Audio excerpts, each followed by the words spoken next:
Today I'm going to be talking about a kids pattern that I have absolutely fallen in love with. Hi everyone, I'm Lindsay and this is Cloth by the Clyde. Welcome to another video.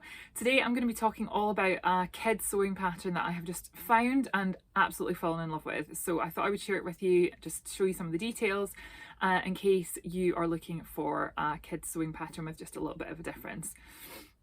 So thank you to those of you who've watched my first video that I put out. I really appreciate the comments that I've got and the views, so thank you so much for that. If you do enjoy my videos, please like them and subscribe to the channel and you'll get updates obviously when I release any new videos. So today I was going to wear a Me Made top. I don't have a huge Me Made wardrobe. That's what I'm hoping to increase this year with a bit more momentum behind my sewing. But yeah, I was going to wear a Me Made top today, but it is so cold and I'm actually doing this video from my camper van today because I'm getting work done in my house and I really wanted to make a video this week. So I thought, do you know what? I've come out here with my laptop, done a bit of work, and now I'm going to record this video. So I'm keeping on my ready to wear jumper and my scarf just to keep me warm because I think it's about 2 degrees here. It's nice and cozy in here for now, but I don't think it's gonna stay that way. So yeah, so I'm just wearing ready to wear today. So yeah, the pattern that I would like to talk about today is the Dreamer shirt by Waves and Wild. I'll put a link in the description here to the pattern and I'll tell you a little bit about why I ended up sewing it. So last weekend of the holidays, my little boy Rua got a voucher for his favourite art shop in Glasgow called Cass Art. Again, I'll link that below. And we went in last weekend on Friday, I think it was, for him to spend his voucher. He gets very excited spending money that's his. And he decided to buy a screen printing kit. I kind of nudged him in that direction because I've always wanted to try screen printing too and I've never done it. So anyway, we got this kit and I gave him an old duvet cover that I've got. That I've just kept for sewing or doing toiling or whatever, and it's actually a really nice cotton. So I gave him that and he hand drew HP from Harry Potter because he's obsessed with Harry Potter at the moment, and cut it all out and printed various of these images on this cotton. And then I said to him, do you want to make something out of it? Because it seems a shame to have printed it and not make something. So I said I could make you a shirt. He doesn't really like clothes that aren't stretchy. He loves knit fabrics, jersey stuff. He basically just wears tracky bottoms and t-shirts and sweatshirts. So I said to him, look, this isn't stretchy fabric. So we need to find something that you're going to wear. Would you wear a shirt? And he said, no, I don't want a shirt with buttons down the front, because I want to have a big HP right in the middle. So I was thinking, okay, let me have a look. So I went on the Foldline website and did a search and found this beautiful pattern by Waves and Wild. It's not his style usually at all. He's not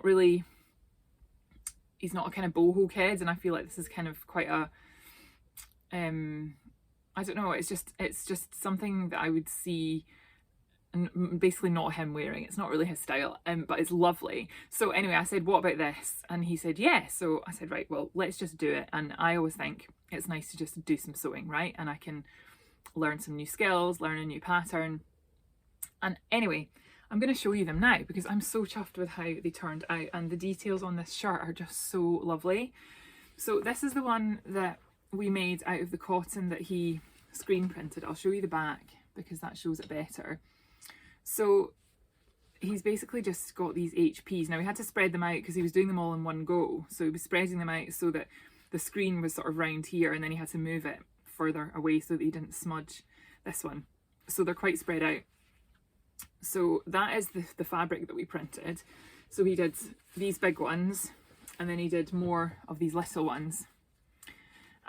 So I guess the first thing to say about the fabric is that I ended up I cut out the pieces for the front here, and then I actually sort of sewed some more bits of the print on just so that you could get more of these prints on, because it seemed a shame that there was basically just going to be one here and one here. So we've got some random seam lines here. But anyway, that is that, and then he is still to print the big HP on the front here. So anyway, let's go through the pattern. So it's got a few pattern pieces, obviously not nearly as complicated as an actual shirt with buttons and a collar stand and a yoke and that type of thing. but there are some absolutely lovely details. So the features of it are, it's actually hard to see maybe on this white, but I do have another one to show you. So you've basically got these two flaps, so there's no fastenings at all. It's big enough to get over your head just like that, which is brilliant. And then these two bits here, you can put them like left over right or right over left. Apparently, if you're looking at it, right over left is traditionally male and left over right is traditionally female. I'm not a big one on these, you know, gendered type things. I would rather that everything was just neutral, but tradition states apparently that is the way around. So that is the way I did it. I did right over left as you look at it. You can either do a curved what am I trying to say? A curved neckline on these pieces, or you can do a square one, just a right angle. So we went for the rounded ones. So then you've got this yoke piece across here that is on the pattern, that isn't something I've added in. And then you've just got a plain front. And then sleeves, you've got options of long sleeves, short sleeves, traditional sort of short sleeves, or little caps, or I think they call them half cap sleeves. They're maybe to about here. So those are your options for the sleeves. The back is just meant to be one piece. I made a stupid mistake when I was cutting out, and I hadn't actually trimmed off the side of one of the bits of A4 paper when I did the PDF printing. So I actually ended up with, I mean, it was quite a lot. I think it was about 2 inches. It was too big. You cut it on the fold. So basically I had 2 inches extra in the middle. I couldn't take it out of the middle because of the big HP that's there. So I had to do about 1 inch out of here and about 1 inch out of here to sort of keep the neckline correct. Actually worked out quite well, and I actually quite like the seams down the back. It's quite cool. And then the only other thing that you've got an option for is you can put a pocket in here in this seam as well, which I didn't do for this one, but I did do for the next one. So I absolutely loved this. So, oh, I should also say at the bottom as well, it's a curved hem, a lovely curved hem, which I also love because I think it looks really cool. And my wee boy is really tall, and he also has a really long torso, so he's kind of like me. He always ends up having a gap between the bottom of his top and his trousers, so this works really well. I've also got a lovely jersey sewing pattern that I use for a sweatshirt for him that also has a dipped hem, and it's just so good. So you've got the option for, well, it is drafted with this curved hem. And I have to say, I think I've sewed the bucket hat, is it the Sandcastle hat by Waves and Wild, but I've never sewn anything else, I don't think, by them, but they are on my radar. I really want to make the Superstar bra as well. And I have to say that this was beautifully drafted. The details are so lovely. The instructions are great as well, like really thorough. I felt like quite a lot of this stuff felt a little bit different than usual for me, and it totally held your hand through it all, came together really well. And I love all the little options that you can do to make it different. So anyway, we've done that. Apparently this is going to get dyed red or yellow or whatever, so we may have some tie-dyeing fun with this at some point, but for the moment it's actually quite lovely. It's quite lovely cotton. It was a really high quality duvet cover that we got up, so like high thread count and stuff, so it's kind of, it feels quite soft, almost like shirting fabric, so that's worked out really well. And actually, I mean, I think this looks a little bit daft in white. I feel like it looks a little bit like something you might wear as a chef, or maybe in prison. But yeah, we might dye it, we'll see. But for me, it was a really good, just an exercise, and I think I need to get better at doing that, just sewing stuff and not worry too much about the end result, because actually it's all skill building, and I'm going to try to do that with not virgin fabric, just stuff that I've got lying around, old duvet covers, sheets, clothes that we're not wearing anymore that we can refashion. I think that's really important, and then my skills can get better without worrying too much about cutting up really good fabric. But what I don't like doing is buying virgin fabric for the case of toiling that is, you know, it's usually by cheap fabric, right? So then it's not been usually produced ethically, it's not usually good quality, and then if it turns out well and you can't really wear it, or you don't want to wear it because the fabric's not that nice, that just seems really wasteful to me. So I would rather use up stuff that we already have. If it works out into a wearable garment, great, and if it doesn't, I've still made the thing and got the skills. So anyway, I love doing that. I did that at the weekend, last weekend, just before Rue went back to school, and then I thought I would really love to make that pattern again. So I also didn't show you, sorry, the it's got a facing. Now I don't have an overlocker, so I just pinked the edges and then you top stitch round here. I'm going to show you all these details on the other one because it's not white and it's much easier to see. So you've got a facing which is all one piece and it runs all the way around here, which gives it a really nice clean finish. Again, I've just pinked these edges, so you know, it'll be fine. It's not great. I usually do French seams because I don't have an overlocker yet. I probably will get one, but I'm a little bit reluctant because I know people might think I'm a bit weird saying this, but I don't like the look of overlocked edges. I don't know why. I guess I feel like if I'm going to make something that I want it to be like top quality, therefore I feel like it should have French seams or bound seams, flat felled seams, something nice. There's a squirrel just literally running down the tree outside the van. So yeah, that's kind of the way I feel about overlocking, but the more I sew, the more I think, actually, it would probably be really good to have an overlocker. Stop being silly about it and just get one. So watch this space, maybe 2024 will be the year of the overlocker. Anyway, so I did that one, then I moved on and made this Star Wars one. So this is made out of, I had 4 fat quarters from, I actually think they came from the middle aisle of Lidl last year sometime, and I just bought them because my little boy loves Star Wars, and I thought, do you know what, I could make him something nice out of these fabrics and he would probably really like it. And I thought I would probably make him something like a pencil case or a bag or a hat or something like that. But when I fell in love with this pattern, I thought, and he liked the pattern too, which I was really surprised about because he doesn't usually like woven things. So I thought maybe I could make him something that he would actually wear. So I got out these fat quarters, and so there were 4 of them. So there was this charcoal kind of one with, I think it's Grogu, the character, like Baby Yoda. I don't know. I don't watch Star Wars. Me, my husband and my little boy watch it, and I just zone out and watch something else. Sewing videos mostly. Then this white one, which has got writing on it. What's it even saying? I don't know.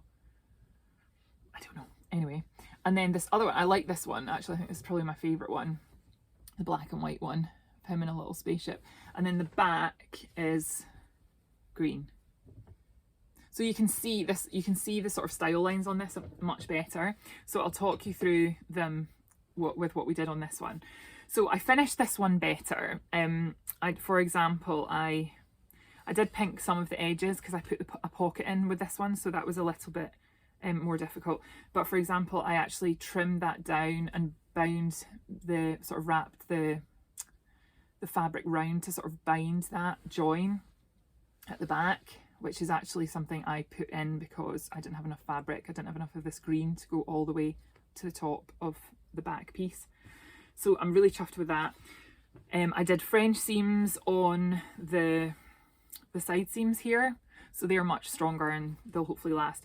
And then the only real pinking that I did was round the facing and along this seam line at the front because the pocket is in there and it was a little bit tricky. So we'll see how long this lasts. I think it looks neat.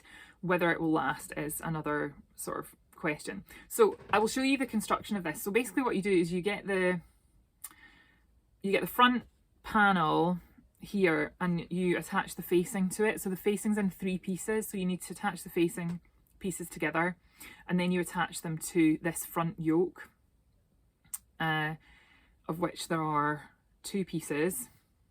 So you attach the, start again. So I'll talk you through the construction of this now because it's a little bit easier to see the style lines with these different fabrics. So to start off with, you need to attach the back piece to the front to these 2 yoke pieces, and then you attach the facing, which runs all the way around. The facing is actually in 3 pieces, so you need to sew that together first and then you sew it into here. And I really love it. I love how deep the facing is. I think it makes it look, I don't know, it just makes it look nicer, doesn't it? Deep hems and all that, it just screams quality. So that's good. And then you top stitch round the facing quite well. So obviously you do. Sorry. So I'll talk you through some of the design details and the construction of it now, and because you can see it better with all these 3 different fabrics. So you attach the two yoke pieces to the back. Obviously I had to make up my own back piece. I added these two bits together, which has worked out really well, and I actually think it really looks nice. And I tried to mirror the depth of it with the front. I don't know if I've quite managed, because I had to work with the fabric I had, but it's, you know, it looks kind of like the top is one fabric and the bottom is other fabric, so I'm kind of chuffed with that. So yeah, you attach them together, and then you attach the facing, which is actually in 3 pieces. So you have to construct the facing first, and then you have to attach it all in here. Then you do some nice top stitching. This is what I mean about this pattern. There's just lots of lovely details. I love top stitching, and I love just all these little things that if you bought a garment out of a high street store, you just wouldn't see those nice details. That's what I love about sewing.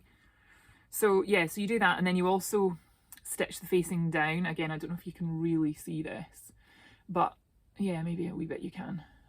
You follow the line of the facing just to sew it down, and then you can actually see that stitching line, which I really love as well. So again, we did the curved hems on this one because I'd cut the pattern pieces like that, so we just did that, and I think it actually looks nicer.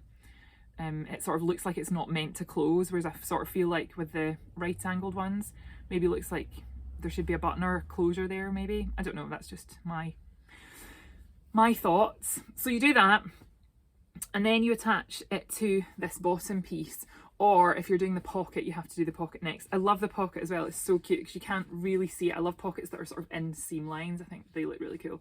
So it's just a little pocket. I mean, I don't know if he'll use it or not, but it was just for me to practice doing that.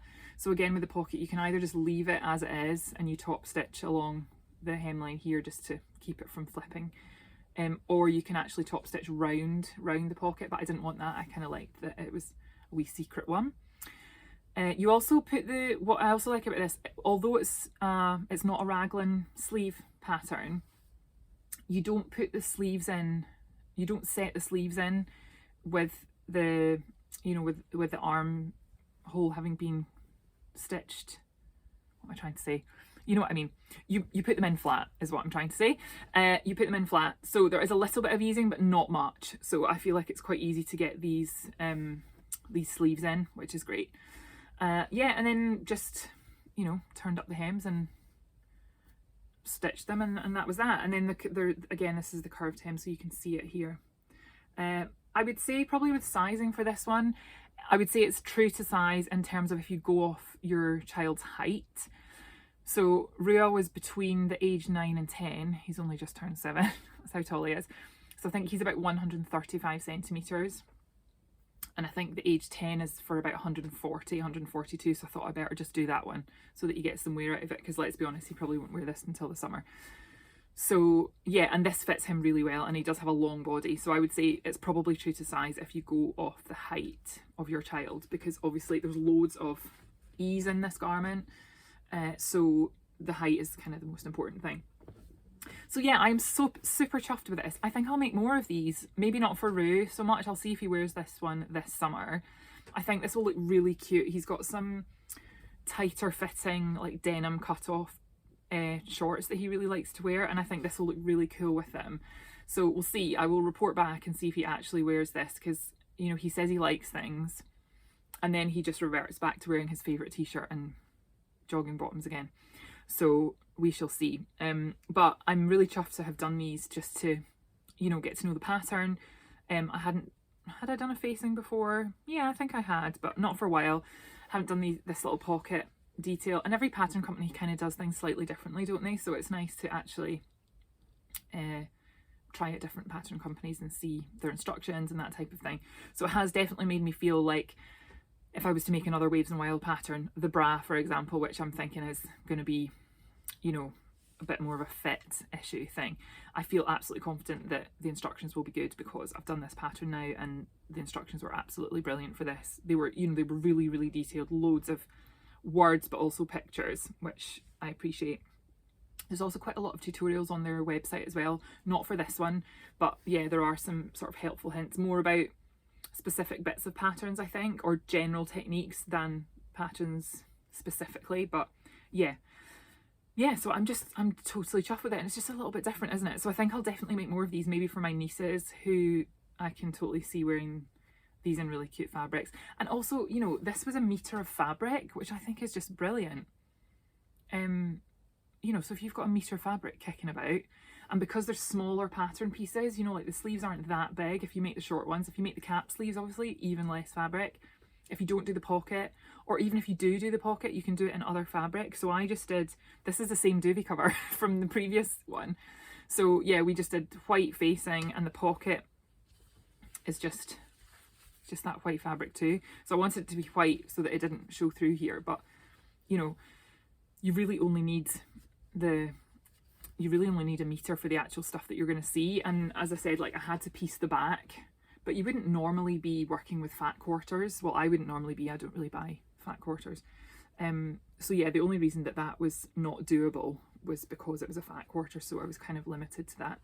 So if you've got a meter of dressmaking fabric lying about, then, you know, obviously it'll be a bit wider as well, because quilting cotton tends to be quite narrow, doesn't it? So yeah, so I just thought I would share that with you, because I just love this pattern so much. And I think it's nice to find sort of different kid stuff and also different stuff for boys, because I feel like there's so many cute dresses, and obviously boys can wear dresses. I would be delighted if Rui wanted to wear a dress, but he doesn't generally want to wear a dress. So I think it's really nice to have a top that's a bit different, that's a woven top. And I also think this would be great for just chucking on over, you know, swimwear or whatever when you come out of the pool or the sea or whatever, if you're away in the summer holidays. I also think you could lengthen this to be a really cute kind of shift dress type thing for the summer as well. So I think you could get loads and loads of wear out of this and loads of use out of the pattern. The pattern goes from, I should have checked this, I know it goes up to age 12. I'm not sure what it starts at. I don't know if it goes right down to sort of newborn. I think it does, but I will check, and I will either put something down the bottom of the screen here, or I'll put it in the notes so that you know. So yes, it's the Waves and Wild Dreamer shirt, and I loved sewing it. I think there will be more in my future. Thank you so much for watching. I think my next video will probably be a plans video. It will be very vague because I've got lots of fabric that is languishing in my fabric cupboard. I don't have loads. I'm not like somebody's got like 3 wardrobes worth of fabric, because I didn't actually let myself buy much last year at all because I just wasn't sewing. So I thought, you know what, I've got fabric, and I've also got projects in mind for most of them. So I will come on and have a little bit of a musings, a make 9 musings with you all, and maybe some of you might have some suggestions for me as well, because you will know more patterns than I do. So yeah, so I look forward to seeing you then. Thank you so much for watching. I hope this was useful. If you have kids of your own, or if you have kids in your life, that you might consider making them this for the summer. And I can't believe I've made it in time for the summer. I mean, it's crazy. I never make anything on time. I'm actually early by mistake. So I will see you very soon for another video, and in the meantime, have a great weekend, and thanks for watching. Bye bye.